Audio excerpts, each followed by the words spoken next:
You think if God wanted to come to me and tell me why he allowed the Holocaust to happen, I'd want to hear? He's going to give me an explanation why 1.5 million children were gassed and cremated? I mean, is there an explanation that we're going to say, oh, now I got it, and that makes total sense, I'm at peace?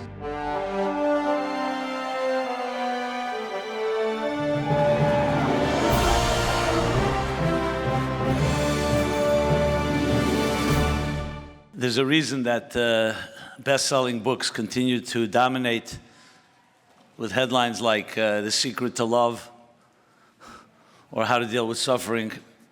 They continue to be bestsellers because obviously nobody's found the answer. Because if you have, you wouldn't need to buy another book, right? So it's hard to even begin with a joke when it comes to a topic like this, but I will share.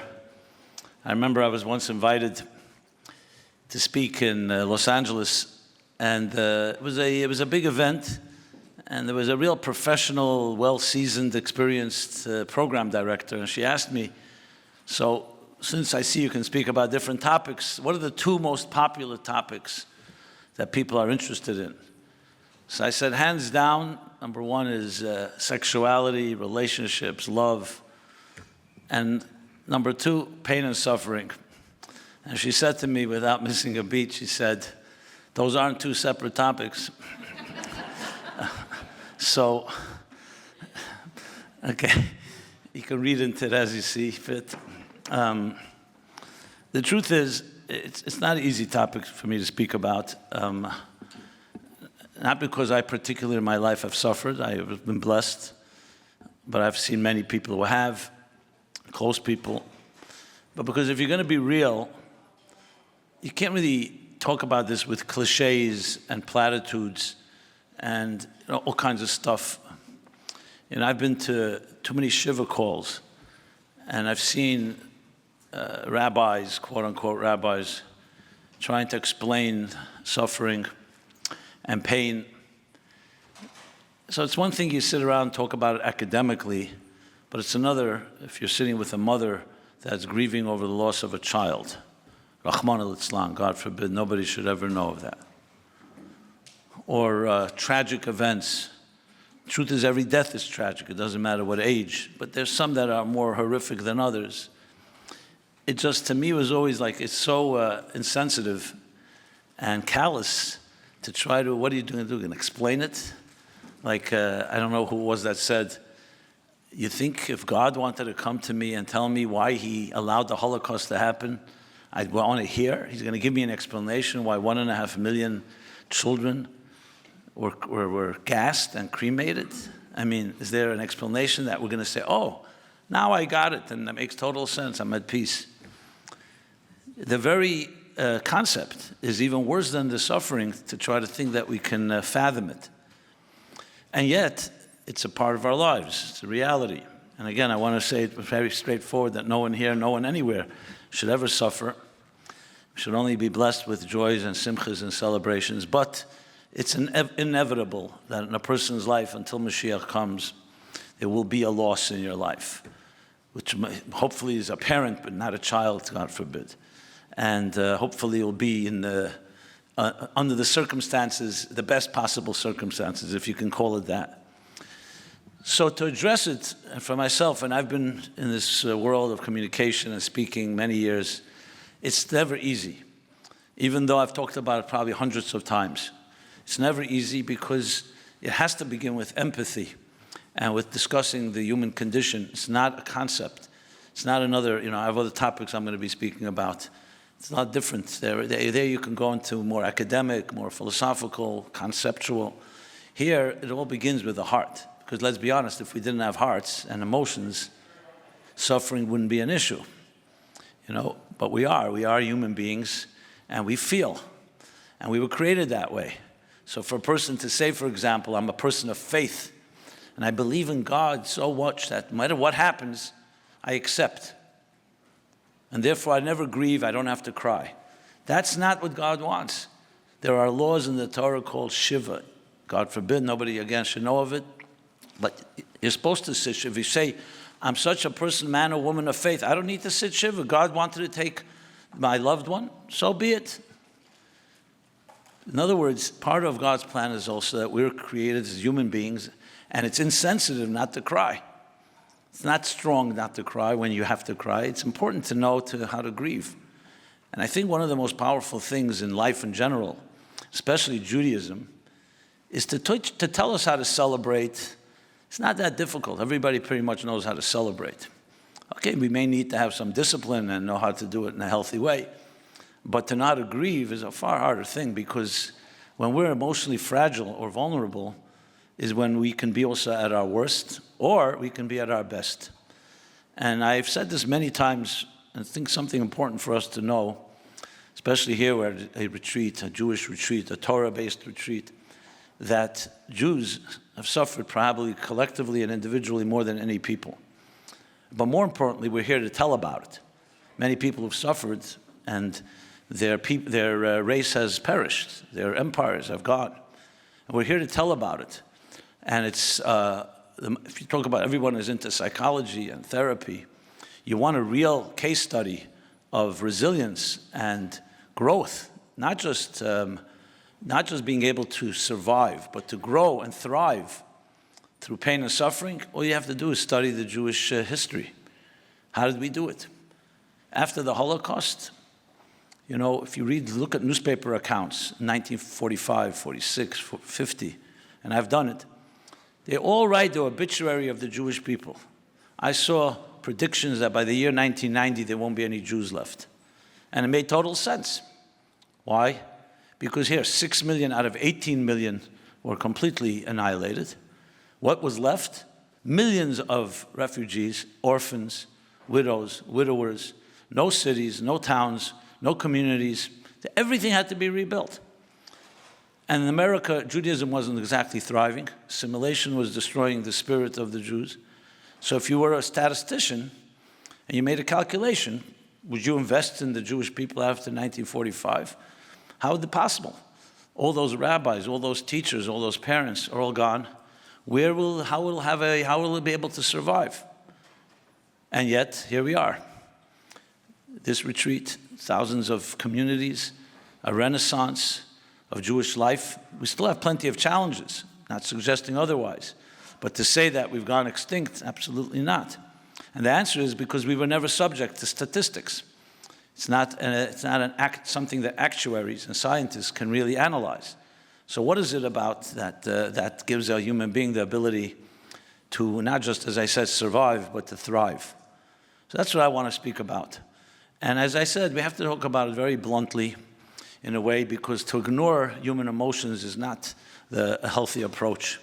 It's to look at the darkness in its face and still not cower or retreat and shrink in fear. And that which doesn't kill you, yes, makes you stronger. And that's actually a verse in the Bible, right in the beginning of Exodus. The verse says, Kasher yano esam, ken yirbe v'chen yifritz. Just think of those words. As they were afflicted and they were oppressed, in direct proportion to that, they thrived and they flourished. I mean, in that just one line lies all you'll ever hear at any retreat or any conference or any therapy session. So that's what everybody wants to know. What's the secret of being able to take pain, suffering, and not just, as I said, get beyond it, but allow it to cause you to thrive? Or in the words of the psalmist, King David, that those that sow in tears will reap in joy. That the tears themselves become like raindrops that feed growth. So to do that, you have to be able to really straddle a paradox. And that's the paradox of, on one hand, the deep grief and agony that comes, and anguish that comes from suffering, without ignoring it, as I said, but also not to allow it to control you, to learn how to harness it, to direct it. And that is really the key to the formula, if I could put it as such. But we have to begin with the first part, and that is looking at it, at its face. The fact of the matter is that suffering will never be able to be explained, period. And until you come to peace with that, you will agonize, why can't you find an answer? Why did it happen? Why did it happen to me? It's so unfair. Where's the good God in all of this? I was a good person. I tried my best. I mean, I can go through the whole list. You'll find one consistent answer to all these questions, whether it was Job arguing with God, the classic Eve about suffering, whether it's Aaron, the high priest, when his 2 sons were prematurely killed going into the temple, whether it was the 4 men, great men that went into the paradise in the orchard, and 3 of them were hurt. Rabbi Akiva was the only one that survived. Whether it was the 10 martyrs that we read about on Yom Kippur, the Asari Aruge Malchus, who were barbarically slaughtered by the Roman emperor. You'll find always one answer: silence. You never find an explanation. It says, Vayidem Aaron, Aaron was silent. When Moshe and the sages and the angels came to God and said, this is Torah and this is its reward, you're taking Rabbi Akiva and Rabbi Shmuel, Kohen Gadol, and the other 8 martyrs and allowing them to be killed in such a horrific way. Silence. Shteik, kachala b'machshav. Silence, silence. When you look at it, you say, 1 second. You have a direct interview with God, and God's answering silence. I mean, you, God, you did it, or you allowed it to happen. Why can't you tell me the answer? Because no answer can justify it. Answers are containers, and containers, some of them are just too small. It's just like someone say to you, why are you laughing? Why don't you explain to me? Or why are you crying? You'll say, because I don't have words. Some things, words are just not enough. So it's actually honoring the tragedy by silence, because some things can be only expressed in silence. So silence is not escaping something, it's being honest that this is an area that I don't have an answer for. We make intelligence, logic, is, to be very honest, is quite overrated. And I learned that many years ago. And I think it's a very important lesson. It's important to have. Seichel is a big thing, to be an intelligent person. But it's a tool. But it's not the only tool in life. Computers are also very intelligent. What I mean by that is you put in data and they give you responses, but they don't have a heart. How much of life is emotional and how much of it is intellectual? Let's be honest. I know we like to think that most of our decisions are made based on rational thinking. I would beg to differ. We sometimes dress it up in rational thinking. And I'm not saying the rational doesn't have any bearing, especially when it's something that you're detached about. So hopefully you will follow your mind. But I hear many times from accountants or lawyers, they say, yes, my clients pay me top dollar not to listen to me, Like they don't want to hear that my client doesn't want to hear from the accountant that I made a mistake that cost us $10 million. Give me a reason that it didn't actually happen that way. In other words, when it comes to personal biases, suddenly the mind plays games, and I think anyone that's honest knows that. But that doesn't mean the mind doesn't play a tremendous role. We are intelligent people, and we're able to control our emotions, we're able to direct them. But the first thing and always is awareness. The smartest people are the first people to tell you that, yes, I'm a bit biased. Someone can't say that. I don't know how much you can trust. So with that in mind, to look straight at the face at pain and suffering, so what do we see? We see something that is overwhelming and is unable to completely be contained by the human being. And there's nothing wrong with that. If God means anything, it means he's bigger than us. And we will never understand God entirely. I'm not ending my talk here. That's not where we end. There's much more to say. And Jews have been struggling with this, and so I'm not suggesting, but this is a critical point. And until you don't come to that humble fact and humble recognition, I think it's something that we'll never get over. And I know people who cannot get over suffering because they can't accept that. They want to understand. They think that they can be God. And God, one of the things that I've always found so powerful when God says to Job, so Eve, you may know the classic book, there's an entire book just about human suffering. A man called Job, a righteous man. He had everything going for him. He was a God-fearing man. And then he was tested. In heaven, the angels came to God, the prosecutors. They say, yeah, he's a great guy because everything is going well for him. Let's see if you take something away from him. Will he also still be God-fearing? Will he still also be committed? It's very good to be committed when everything's going well. We're always there for the party. When there's no party, will he also show up? And he was tested. And it's an entire book, but there's one phrase there that I think is, to me, always captures something so powerful, and that is when God says to him, and he's crying to God, and he suffered. He's not talking theoretically. He lost his family, he lost his wealth, he lost his health, everything. And he says to God, why? Why, oh, why? The big why. And God responds to him, paraphrasing. He says, were you there? You asked me this question. Were you there when I created heaven and earth, when I put it all in place, that you're asking me this? You came in the middle of the story. You asked me, do you ask me why there's birth, or you only ask me why there's death? Do you ask me why there's joy, or you only ask me why there's pain? Do you ask me about why there's so many beautiful things in this world, or only when things don't work, that's when you're bothered? Remember, it's hand in hand. Do you know the big story, the big plan? And I find that to be so critical. I have, to be very frank, someone tells me after the Holocaust, I can't believe in a God, because how could such a thing have happened? Or a personal suffering. I fully could understand why someone would come to that conclusion, because if God is anything, he's a good God. So how is he allowing me to suffer? And yet there are millions of people that did not lose their faith. And on the contrary. So we're not getting into someone who's going to deal with that, who addresses it from that point of view. I'll try to address that if I can a little later. But someone who does believe in God, right? And so, of course, it makes total sense. We know suffering. We have to ask the question not why we suffer. We have to ask why were we born in the first place. If none of us were born, we wouldn't suffer. If we didn't have feelings, we wouldn't suffer. But we don't ask that question. When things are going fine, everybody, that's cool.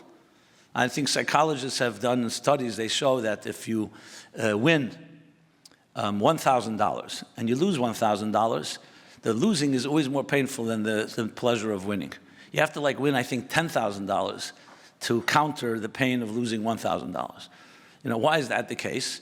Because there's a certain sense of entitlement, and it may even be healthy. A certain sense, I want life to work out. I don't need to ask why things are working. I only ask when things aren't working or when things are questionable. And that's something that we need to be honest about. So there's that classic story, which I think captures this as well in a very powerful way, where a great rabbi in a city, well respected and loved, he had a terrible tragedy. His family was on a trip, on a journey, and the boat capsized, and they all lost. And nobody wanted to share with him this terrible news. Who wants to tell somebody they lost their family like that? So finally, the lucky one, quote unquote, was chosen was his favorite student. And they said, listen, you figure out a way. He had a way, he didn't know what to do either. You can imagine he procrastinated and procrastinated. And finally, he came up with an idea. He goes into the Beis Medrash, which is the study hall, where his teacher was studying, and he opens up Masechta Brachos, a tractate, and he opens up to the page and he says, my dear rabbi, my dear teacher, my master, tell me, how do you explain this strange Talmudic statement? It says, Kishem shemevorchim ala bracha, kach mevorchim ala klola. Just as you make a blessing and say, thank you, God, for the blessings in my life, thank you, God, for the curses, for the difficulties in my life. How can you equate the two? So, of course, the rabbi was a brilliant scholar, so he went into the first phase of explanations that though we don't know, it's always God's ways, and there's always deeper good in everything, and every descent leads to a greater ascent. I went to I'm not going to go through all the explanations. But the student was stubborn, and he refused to accept any of these answers. He said, but still, how could you equate the two? And the rabbi continued pontificating about it. And finally, the student says, are you telling me that when someone suffers a terrible tragedy, they have to get up and dance just as if they were dancing at their children's wedding? And the rabbi said, yes, it may be difficult, but that's what you need to do. So the student says to his teacher, he said, if that's the case, you can start dancing. And he told him what happened. Of course, the response was not dancing. He fainted. And after they revived him, he says to the student, suddenly I don't understand this Gemara either, this Talmud. So it's one thing when you talk about it, another is when it happens to a person. So the first thing is to know that whether it's yourself, and again, nobody should ever know of this, lo yaleinu, but including when you speak to someone who has in any way suffered, the first thing is pure, 100% empathy and sensitivity. You don't need to bring Gemaras or Zohars or Kabbalah or reincarnation or all kinds of explanations. I'm not saying they don't have merit, but that's not what's needed at that moment. What's needed at that moment is, as one great Rebbe said to a student of his, he said, who suffered a tragedy, he said, I don't have answers for you, but I can cry with you. And don't underestimate crying with someone. You know, today is the 15th of we talk about consolation, comfort. I'm not sure if that's why they picked the topic, this very exciting topic, but tomorrow, Shabbos Nachmu. And I want to share with you a story, a Nachamu story that happened with me a number of years ago. So the story goes that after the great suffering, what we call the Tlosa de Paranusa, 3 weeks and the 9 days of affliction and pain, comes 7 weeks of consolation and comfort. So there's a fascinating medrash that's cited by the Avud Raham and by others, that it's actually 7 steps in how we comfort ourselves from pain. And it's even a dialogue where after the destruction of the temple, the Jews come with a complaint to God and said, you destroyed the temple, comfort us. So God said, okay. And he sends his prophets, Nachamu Ami, he sends his prophet to go comfort the people. And the story continues, so the people say to the messenger, 1 second, God destroyed the temple, let him come comfort us. Why is he sending messengers? We want him. The one that hurt us should come and say, I'm sorry, or console us. And it continues how God says, you're right. And then finally, a few weeks into the comforting weeks, God comes himself, Anoichi, hu menachemchem, I myself comfort you. So the obvious question is, God didn't figure that out on his own. Why did he have to first send a messenger? He could have come himself. It's like you hurt somebody and then you send a messenger while you're uncomfortable to show up.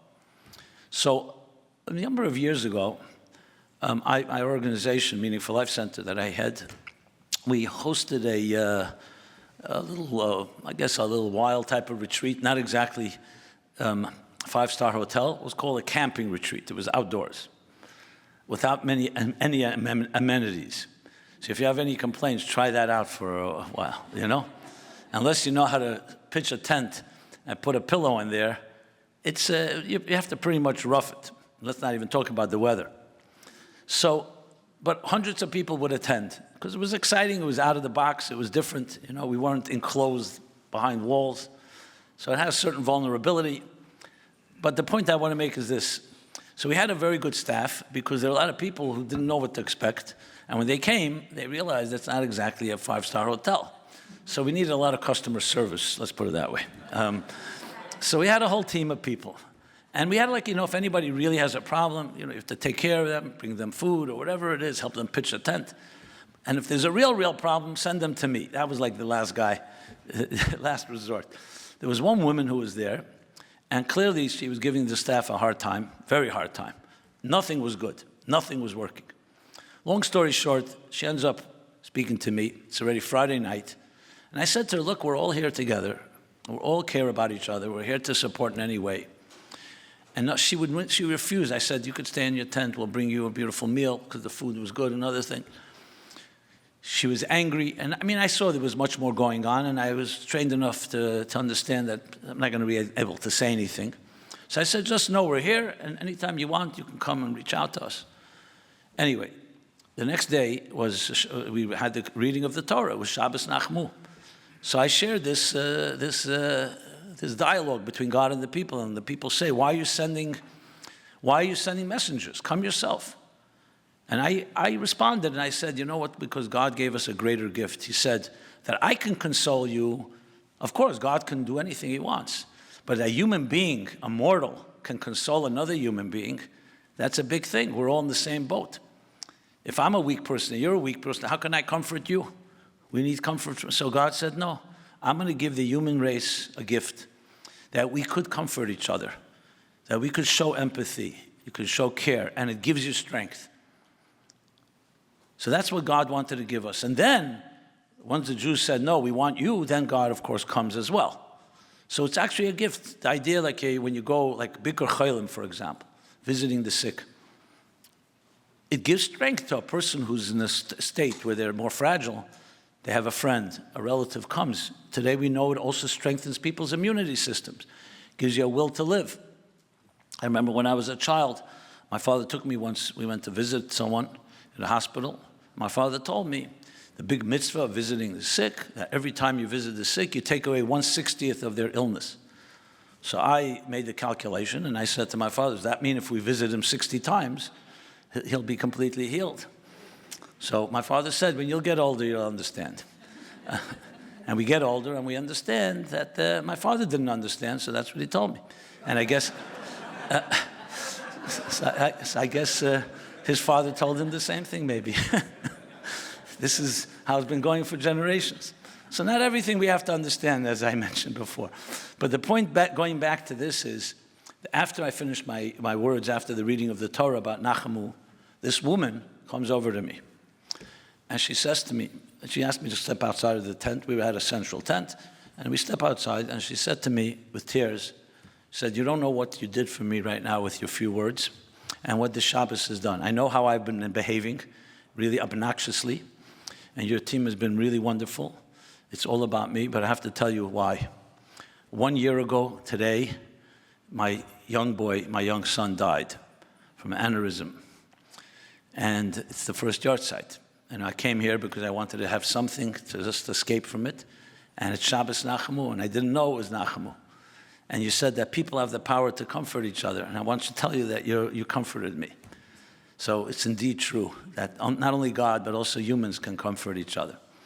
And obviously, her words comforted me too. So the point I want to make is don't underestimate the power of empathy. People, I don't know who coined this, but they say, as a speaker, I can tell you, they say people don't care how much you know until they know how much you care. Well, think about it. If someone's speaking to you one-on-one or in a group, if you feel they care, it's a whole different story. You give them the benefit of the doubt, you're open. If you think they don't care and they may be brilliant, yeah, okay, fine, smart guy or smart woman, whatever. So the most important thing in this first step is to understand that comforting and strength doesn't always come from answers. I saw a letter from the Rebbe, from the Lubavitcher Rebbe, to a doctor who writes the big question, why?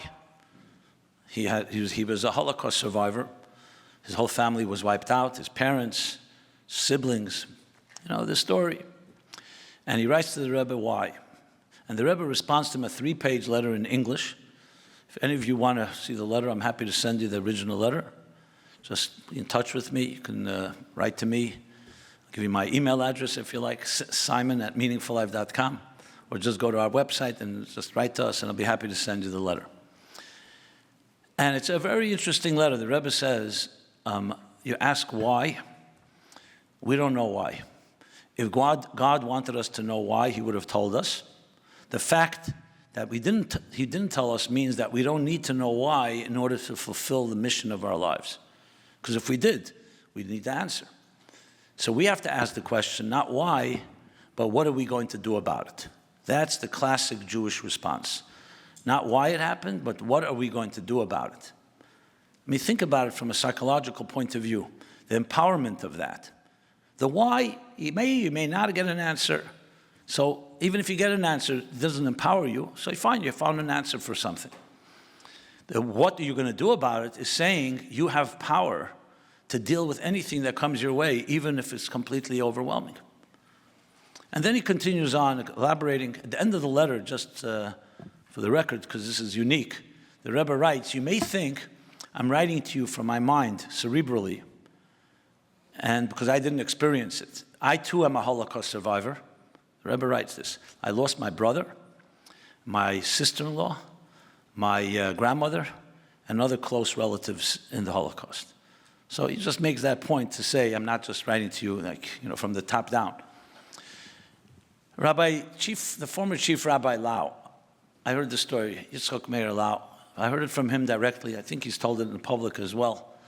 The first time he came to the United States of America was in 1974. And he came to see the Rebbe, the Lubavitcher Rebbe, in New York, in Crown Heights, USA. And he was then the chief rabbi of Netanya. Later he would become chief rabbi of Israel. His son is now the chief rabbi. Yeah. So he tells the following story. He said that the Rebbe asked him, so what's the mood like in Israel these days? What's the mood like? So he said, it's very, very depressing. Because remember, this was post-Yom Kippur War. So again, I don't know if you're all old enough to remember, but post-Yom Kippur War, in stark contrast to post-Six-Day War, which was euphoric, the miracles of those 6 days, very few casualties, the amount of land that was conquered, and everything that just happened created such a euphoria. It really changed the landscape of Jewish life, including in America. After the Yom Kippur War, it was a very different. There was arrogance, there were mistakes made. In the beginning, it was not looking good at all, until, thank God, it turned around. There were thousands of losses, which was big for a country like Israel. A few thousand casualties was serious. I mean, every casualty is serious, but especially a larger number like that. So the mood was, as he told the Rebbe, Rabbi Lau, people are asking, what's going to be? Or in Yiddish, was wird sein? And this is the way he tells the story. He says, the Rebbe grabbed his wrist, Rabbi Lau's wrist, and said to him, Harav Lau, bei Iden fragt man nicht, was wird sein, man fragt, was geht man tun? By Jews, we don't ask what will be, we ask, what are we going to do? Not ma yeh, but ma naseh. What are we going to do? Exactly the same message in that letter that I mentioned. Think about it, and I'm going to speak in pure secular psychological terms.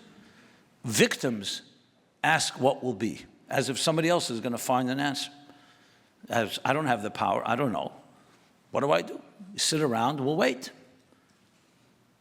It's like my father, as a journalist, would tell me, there are 3 types of people. People who make things happen, people who watch things happen, and people who ask what happened. You know, what happened? Which is really such disempowering. That means that you have no say in the matter. When you say, what am I going to do? It doesn't mean I have an answer. It doesn't mean I understand it all. But I'm not going to get paralyzed in fear and in inactivity. There's a word in the Torah when the Jews were stuck between a rock and a hard place, the Egyptians pursuing them, and the water, the Red Sea in front of them, and they broke into 4 philosophical groups. What do? Go to war, commit suicide, retreat, surrender, pray, and God responds to Moshe Rabbeinu, they're all wrong. One word, vayuso, move forward, forge ahead. You may not know where you're going to end up, but you're not going to be stuck here. You must forge ahead. And you'll see in people who suffer trauma or loss, the last thing you want, the worst thing, is to become paralyzed. Because then you get stuck in this lethargic state, and there's no movement. And the more you stay there, the deeper the rut gets, and that leads to all other problems. It's like anything. You need fresh air. There's an infection. If you don't open it up to fresh air, it'll fester, and then who knows what can happen. And the same thing is psychologically and emotionally. That's why crying is actually the greatest blessing. A person doesn't know how to cry. It's like a kettle that's boiling over and there's no spout. What do you think will happen? So with a kettle, it'll explode. And emotionally, it'll implode. And then you carry these deep knots inside your system and body, and you've never expressed your pain. It's even worse than the pain itself. Because then you say everything is great, you know. I'm Superman, Superwoman. No problems. But inside, it's never been resolved. So the idea of expressing pain, and even saying I don't know, and saying, but what am I going to do about it? This is the essence of a real healthy approach to suffering. So is it an answer? I personally would say it's even better than an explanation, because it means that you forge ahead. You know what the answer is? Like many Holocaust survivors will tell you. When you ask them, so what are your feelings? So of course they have tremendous anguish. You can see it on their face. You don't even need to hear any words. But they'll often say, my revenge is, and they open up a photo album. and they'll show you their children and their grandchildren and great-grandchildren. Is that an answer? Yes, that's the ultimate answer. The answer is not the answer to why it happened, but the answer is, look what happened to me.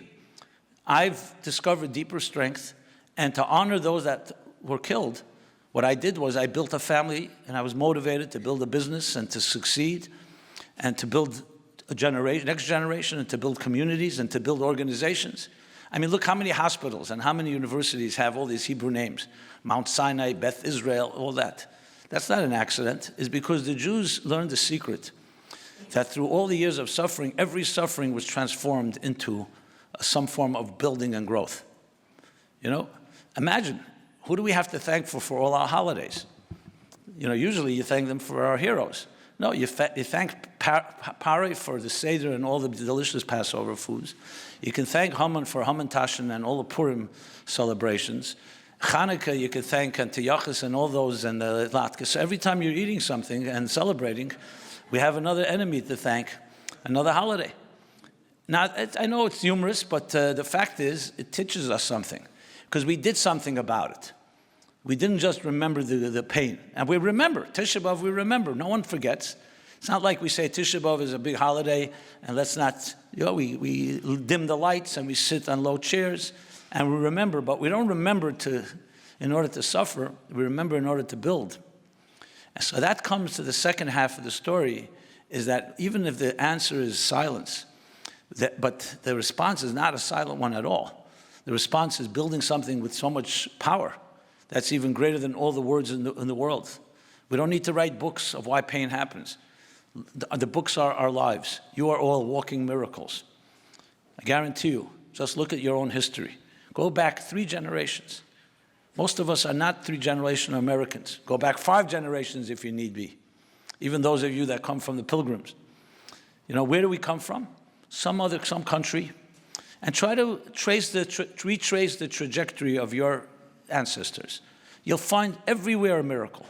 That here happened to be that your great-grandfather or great-grandmother was in the right place at the right time. Everyone else perished and they got out. I mean, everyone has a story.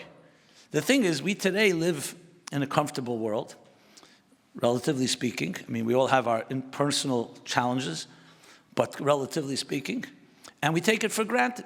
That's the story of our lives. It's called comfort, prosperity, and apathy. It's 2 sides of one story. I always can't resist the joke.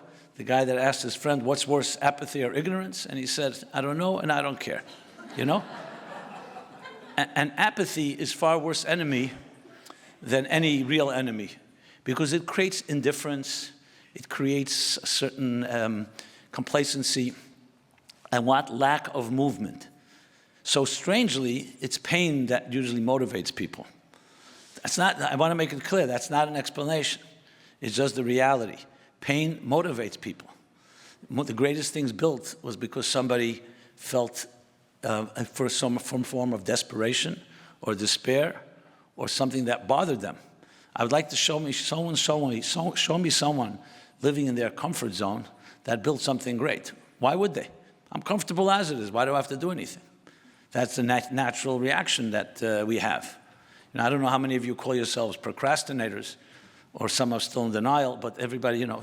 So there's a PA, Procrastinators Anonymous, where you go to meetings, they always say it's delayed. So you never get to a meeting, obviously. But there's a certain nature in all of us, a certain lethargy. And the fact of the matter, discomfort is what dislodges us from our habits and routines. Which leads me to one final critical point, and that is I do want to address the biggest question perhaps of all. This is a theological question, because the practical side, emotions, the pain, and how do we address it, I think I addressed to some extent. However, what is the bigger question? How is it possible? Let's say we're not talking now to someone who's suffering, where there you have to show care and sensitivity and cry with them, hold their hand, and everything else we discussed. Let's just say we're now beyond that stage, and I want to have a conversation with you of, tell me theoretically, how is it possible that a good God is sitting in heaven and on earth and is witnessing suffering and is just not doing anything about it? How do you explain that theologically? If he's all good and he's omnipresent. It's one thing, you have the different arguments about evil and reconciling it with the good God. And some argue that God has left this earth and leaves it for us. Others have different arguments. But how do we explain it? So I want to just share a few words about that. And that comes down to, but I qualify again, this is only after we've addressed fully the emotional side. Because if you don't acknowledge that, to get into a theological discussion is, as I said, insensitive and inappropriate for that matter. So the answer is given to, I'll use a quote from a radical atheist of our times. It's a good place to quote. It was Christopher Hitchens. You've heard of him? Yeah. What, you're a relative? Huh? A fan, even though I don't agree with everything. Yeah, now, of course, as you know, his mother is Jewish. So, and there's no such, no one is an atheist like a Jew. The Jews are both atheists. I speak from experience. So, Christopher Hitchens and him, Sam Harris, Richard Dawkins, these are the three, what we call radical atheists, Two of them are Jewish, Harris and Hitchens. Hitchens died, fortunately, a few years ago from some cancer. So they asked him a question. They asked him, what is he going to do if he finds out when he comes up there that there is a God? What is he going to say then? So he said, I'll ask God, why did you conceal yourself so well? That was his response. Pretty good Jewish response. Now, I don't know if he learned Kabbalah and Chassidus and about the Tzimtzum, but it comes to mind what he actually said is very profound. This is one of the biggest dilemmas that Jewish thinkers from the beginning of time have struggled with. Again, I'm not talking about whether we understand God's ways. We obviously don't. And we're not talking about, again, the question is why or what you're going to do about it. That we've addressed. But again, if you're sitting with God and say, how is it possible? How is it possible? You're all good. You told us that when you behave in a good way, we will benefit and we'll live good lives. And the fact is, people suffer. And good people suffer. Even bad people suffering is also not so simple. But good people, people who did nothing wrong. What did those little children do to deserve what they got back 80 years ago? What did men and women, what did they do because they were Jewish? That was the only sin. So the Holy Arizal, who was interestingly, his yahrzeit is also during this sad time, the 5th of Av, right smack in the darkest moments, this great mystic in Sfat, who I don't know if you know, he lived only till 38 years old, but he changed the entire way of looking at Judaism in all circles. Some know more, some know less. All of Chassidus is really an elaboration on the words of the Arizal, and he reveals what is called the doctrine. It's called the Soid HaTzimtzum. It's actually the name for it, Soid, the secret of Tzimtzum. Called secret, the secret doctrine of Tzimtzum. Now, it's a complex doctrine and definitely worthwhile studying, and there's hundreds of volumes written about it by now. And it has tremendous implications, philosophical and psychological. But briefly, it's explaining how is it possible that God is everywhere, and at the same time, we have an independent consciousness, which allows us to perpetrate injustice against one another. Because if God's presence was everywhere and revealed, and we all saw ourselves as different limbs of one body, is it possible the right arm would hit the left arm? Is it possible that one person could hurt another? We're part of one unity. So that's the big dilemma. And the answer is because God concealed that fact. Concealed. It is a fact. All of us right here in this room, 8 billion people on this planet, yes, even the German Nazis created in this world, we're all part of one organism. The fact that one person can turn on another is literally like your heart and mind, or your right arm and left arm go to war against each other.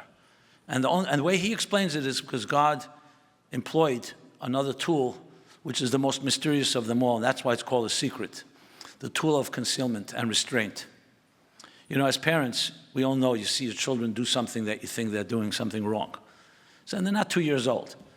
And sometimes, what do you have to do? You can't do anything, because either they won't listen anyway, or that you know that they have to learn on their own. It's one of the most painful things. It's much easier for someone to say and grab you by the throat and just tell you you're making a big mistake. How hard is it to exercise restraint, and I'm not going to do anything because my child has to learn? All our children learn to walk. Imagine you have so much compassion for your children, you don't want to let go. You don't want your child to fall even once. Why would they fall? Then they'll be traumatized, they'll need therapy, and they'll need medication and all that. And yet, any healthy parent knows, you're there for them. You say to the child, walk toward me, I'm here. I'll catch you, I'll pick you up. But you want them to walk, and you want them to fall, and then learn how to stand up after they fall and learn how to balance themselves. Because we've never become independent individuals if we were always held on to. There's that analogy, this guy sees a butterfly struggling to get out of the cocoon after months of being in that cathartic stage, that stage where it goes into a cocoon, the caterpillar, and he sees the butterfly struggling. So in his moment of compassion, he takes a scissors, a knife, and he cuts open the cocoon, and the butterfly, beautiful, majestic butterfly, and he's waiting for it to take flight. It doesn't move, just perched on a branch. And then he realizes, someone tells him, the struggle of the butterfly to get out of the cocoon forces liquid into its wings that creates the right aerodynamics to allow the wings to fly. By you taking away that struggle, you have now grounded and destined this butterfly to never fly. But we don't see it because we look at things at the moment. Right now, it's uncomfortable. So says the Arizal, God employed this powerful restraint. And the power to restrain, the power to conceal, is more powerful than the power to reveal. So if you're able to tap into this concealment, where do you see more love from the parent? When they're holding you up, or when they let you walk on your own? And then you can discover in the concealment that great divine power, and you tap into that, that transforms existence. So if you look at it that way, that's why suffering can bring out such powerful strengths. Not just because it makes us stronger and we become more resilient because we had to survive. It's because it taps into God himself, the power that's there with you in the most concealed state. Again, this is not a justification. It's after the fact that there's tremendous potency in those moments of concealment. Because at the end of the day, as Hasidic masters explained the Arizal, it's like a parent hiding from his child or her child and concealing because they want to elicit the ingenuity of the child to discover the parent. So the child starts looking and doesn't see the parent. The parent was very smart and knows how to hide themselves well. But the hiding was only in order to be revealed, to be discovered, like a teacher who exercises restraint so the student can come up with his own innovation. And what happens if the child stops seeking, the parent lies crying in their hiding place? My child has forgotten me. So because the child thought that the child was abandoned, in turn we abandoned God. So yes, in a strange way, and this deserves its own conversation, which we'll have another time, God cries with us even during the Holocaust, and God cries with us even in the moments of pain. You say, why are you crying? Help us. Why are you crying? That's how he helps us. Because he will not defy our independence, which would destroy who we are and our whole identity, even in the name of that compassion. And that requires, as I said, a lot more to talk about and bring about. But I wanted to just conclude with that point because at the end of the day, if you think about the Arizal's teaching, that's really the secret of why we're here. Because we never saw concealment and pain, that it never became a force that defined us. Keep this in mind. We may suffer, but you're never a sufferer. The things that happen to you in your life are not who you are. Who you are is a divine agent that came to this world. And yes, there's deep concealments, and some of those concealments manifest in really difficult ways, but that's not who defines you. You know who defines you? What you're going to do about it. When you defy and don't accept that concealment and say, I'm going to continue to fight, and I will continue to move forward, look what happens. Magic happens. It's awesome to see people who've suffered so greatly and the refinement that they bring into this world. So I want to conclude on this Tu B'Av and Shabbos Nachmu, that firstly we should only have simchas. Our parents, our grandparents, and we suffer enough. You know, we can say Ad Masai, it's enough is enough. And we should only have celebrations. going forward with the coming of Mashiach, even here at this retreat, before Shabbos Nachmu. And should there be a moment, a lapse, some concealment, remember, what are you going to do about it? It doesn't shape you and define you, and it can make you a far, far greater person. Because the Jews are like a tea bag. You don't know how strong they are until you put them into hot water. Thank you. If you like that video, hit the subscribe button and notification bell below for hours of the best Jewish content online.